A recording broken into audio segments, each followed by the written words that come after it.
কা অসমৰ জনসাধাৰণে জাতীয়তাবাদী স্বাভিমানী জনসাধাৰণে কা কেতিয়াও নামানে, কাৰণ কা এখন এক অবৈধ বৈষম্যমূলক ব্যৱস্থা। আচলতে কা সম্পৰ্কত কথা এটা খুব স্পষ্ট যে কাক আচলতে বিজেপিয়ে ৰাজনৈতিক ব্লেকমেইলিঙৰ অস্ত্ৰ হিচাপে ব্যৱহাৰ কৰি আছে।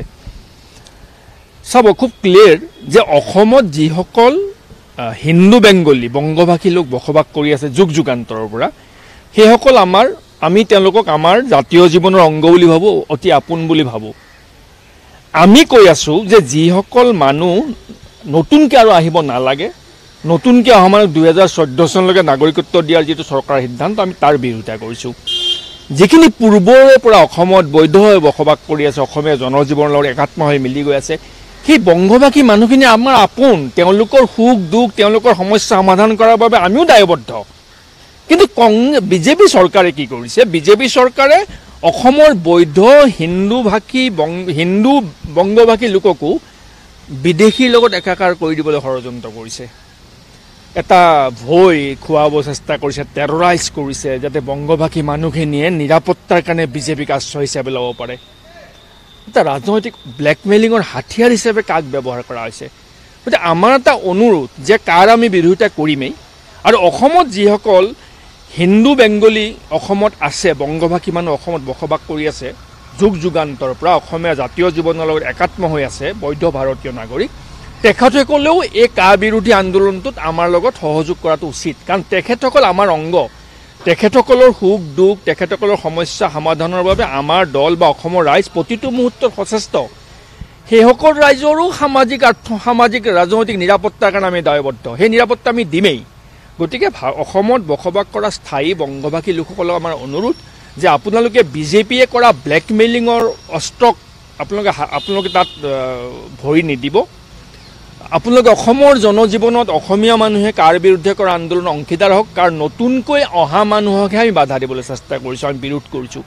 কাৰণ আমি বহু মানুহৰ লোক বুজা লৈছোঁ আৰু আমি এটা উদাৰতা ইতিমধ্যে দেখুৱাই থৈছোঁ। আচলতে ইণ্ডিভিজুৱেলিয়ে কোনো দলৰ লগত কোনো দলৰ ব্যক্তিগত পৰ্যায়ত দলগতভাৱে কথা বতৰা হোৱা নাই।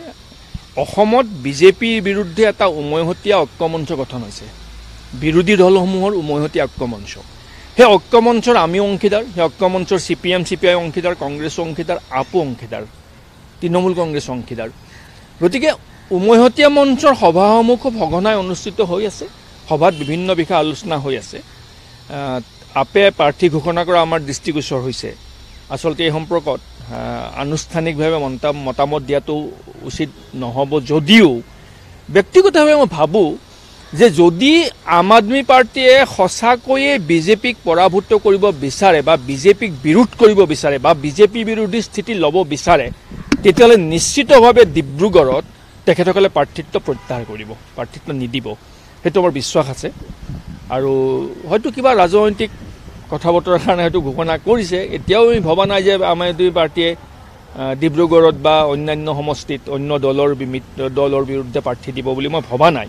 গতিকে অৰবিন্দ কেজৰিৱাল ডাঙৰীয়ালৈ বা অসমৰ আম আদমি পাৰ্টীৰ নেতৃত্বলৈ আমাৰ আহ্বান থাকিব যে সঁচাকৈ যদি আপোনালোকে বিজেপিক পৰাভূত কৰিব বিচাৰে, তেতিয়াহ'লে আপোনালোকে অন্য সমষ্টিবোৰত প্ৰাৰ্থিত্ব প্ৰক্ষেপ নকৰিব, বিশেষভাৱে ডিব্ৰুগড়ত নকৰিব।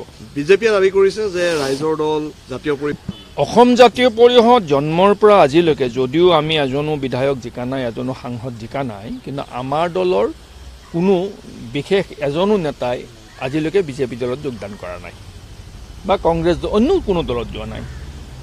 আমাৰ কোনোবা জ্যেষ্ঠ নেতা কেতিয়াবা কিবা কথাত অসুবিধা হৈছে, দলৰ পৰা আঁতৰি অকণমান বহি আছে, কিন্তু অন্য দলত যোগদান কৰা নাই। আমাৰ দল এটা দল যিটো দলৰ পৰা কোনেও গৈ অন্য কোনো ৰাজনৈতিক দলত যোগদান কৰা নাই।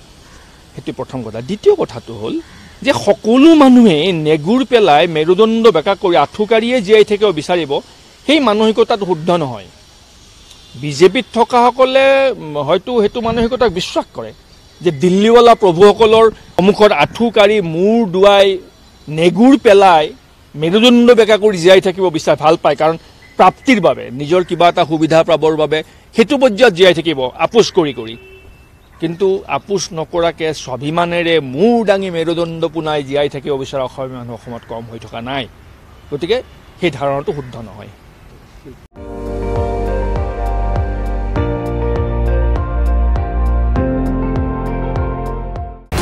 আপুনি চাই আছে ND24 সৰ্বশ্ৰেষ্ঠ নহয় সৰ্বোত্তমৰ দৌৰত